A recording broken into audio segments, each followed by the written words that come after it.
मणिपुर गांव में वीर प्रताप नाम के सेनापति अपने गांव बहुत दिनों बाद वापस लौट आए। इस बात से गांव वाले बहुत खुश थे।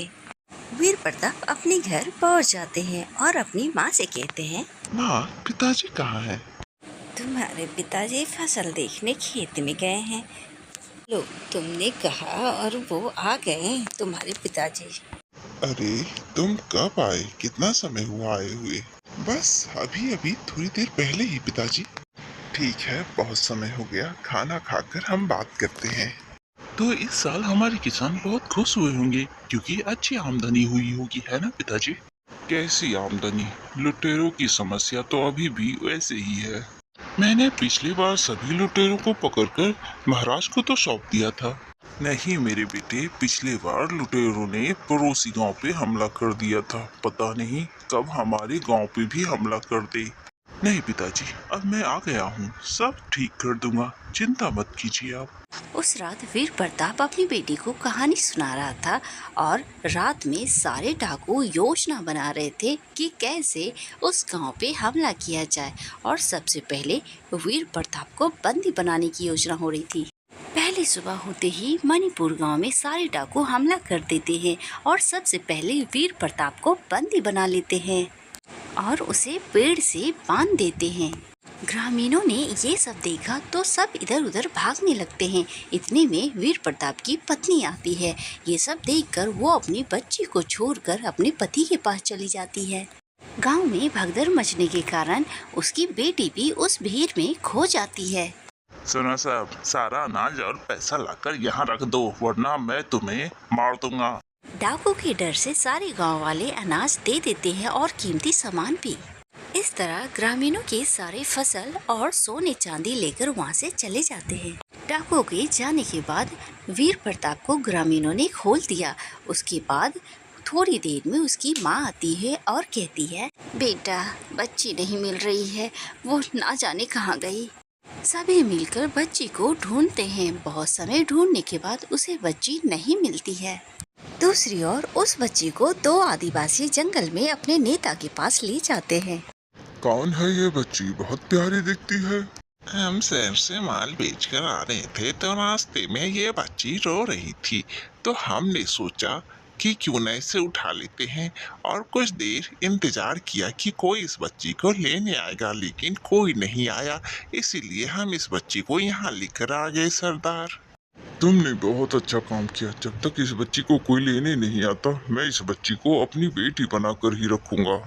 उस बच्ची को सरदार आदिवासी अपने घर ले जाता है और अपने बेटे अर्जुन से मिलवाकर उससे दोस्ती करवाता है और दोनों बच्ची साथ में खेलते हुए दोनों बड़े हो जाते हैं। अर्जुन तीर धनुष लेता है और वो निशाना लगाता है, पर उसका निशाना सही नहीं बैठता है। इतनी कोशिश करने के बाद एक तीर पीछे से आता है और वो निशाने पर लगता है। इतने में अर्जुन पीछे पलटकर देखता है। नैनतारा, तो तुम्हें पता है तीर धनुष का इस्तेमाल कैसे होता है? नहीं, मुझे नहीं पता, मैंने तुम्हें देखा, बस कोशिश की। पहली बार निशाना लगाना इस तरह आसान नहीं है, मुझे फिर से दिखाओ तुम। ठीक है, मैं एक बार फिर से कोशिश करती हूँ, तुम देखना। नैनतारा जब तीर निशाने पे लगा रही थी तो पीछे से आदिवासी महाराज वो देख रहे होते हैं और ये देखकर वो चौंक जाते हैं कि तीर निशाने पे लगता है और वो आकर कहते हैं, बहुत अच्छे नैनतारा, तुम एक महान योद्धा बनोगी। इसी तरह अभ्यास करती रहो। नैनतारा अपने भाई अर्जुन के साथ न केवल तीर अंदाजी सीखती है बल्कि अन्य कलाएं भी सीखती है। इस तरह दोनों अपने कम उम्र में ही आवश्यक विद्याएं सीख लेती हैं। दोनों पास के गांव में बाजार देखने जाते हैं। हाँ, मैंने कई बार कोशिश की पर तीर नहीं मार पाई। छोटी बच्ची, क्या तुम उस आम पे निशाना लगाना चाहती हो? हाँ, क्योंकि मुझे वो चूड़ी चाहिए, इसीलिए। ठीक है, एक बार वो धनुष मुझे दो, मैं निशाना लगाती हूँ। नैनतारा ने उस आम पे निशाना लगाया और तीर निशाने पे लगा। हमने चूड़ी जीत ली। ये चूड़ी मेरे लिए नहीं, तुम्हारे लिए है, ये चूड़ी तुम ले लो। नैनतारा, जल्दी करो, लुटेरों ने हमारे गांव पे हमला कर दिया है। अरे, तुम दोनों आ गए। लुटेरों ने मुझे पेड़ से बांधकर पूरा गांव लूट लिया। क्या उन्होंने आपको पकड़कर पेड़ से बांध दिया? अब हम उन्हें छोड़ेंगे नहीं। उन सब डाकुओं को पकड़कर आपके चरणों में लाकर रख देंगे।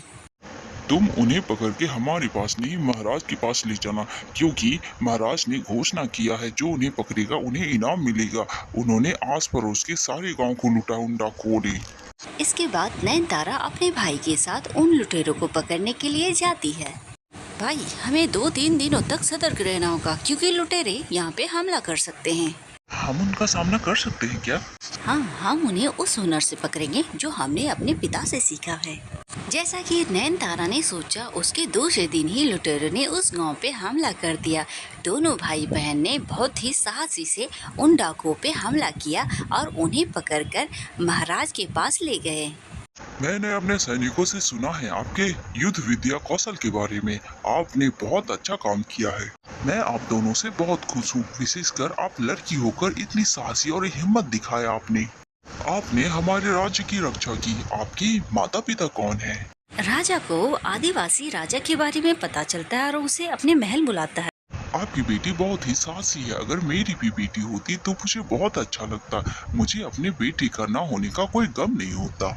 माफ कीजिए महाराज, ये मेरी बेटी नहीं है, लेकिन मेरी बेटी से बढ़कर है। मैंने तो बस इसे पाला है। तो फिर ये तुम्हें लड़की कहाँ से मिली? आदिवासी ने महाराज को सारी बातें बताई। ये सारी बातें बताने के दौरान वीर सेनापति भी वहीं थे और सारी बातों को सुन रहे थे। अगर आप बुरा ना माने तो इस बच्ची को मैं अपनी बेटी के रूप में गोद ले सकता हूँ। मुझे माफ कर दीजिए महाराज, ये बच्ची मेरी है। बहुत साल पहले मेरी बच्ची खो गई थी। इन्होंने जैसा बताया उससे मालूम चलता है ये मेरी बेटी है और इसके दाहिने कंधे पे तिल भी है। हाँ महाराज, ये सच कह रहे, इसके दाहिने कंधे पर तिल है। तो मैं इतना भाग्यशाली नहीं हूँ कि इस बच्ची को गोद ले सकूं। महाराज, मुझे इस बात से कोई गम नहीं कि आप मेरी बेटी को अपनाना चाहते हैं। मैं अपनी बेटी की सेनापति भी बन के रहूं, तब भी मैं इस बात से बहुत खुश हूँ। इससे हमें यह शिक्षा मिली कि बेटियां भी बेटों से कम नहीं है, बस हमें सही राह पे चलना चाहिए।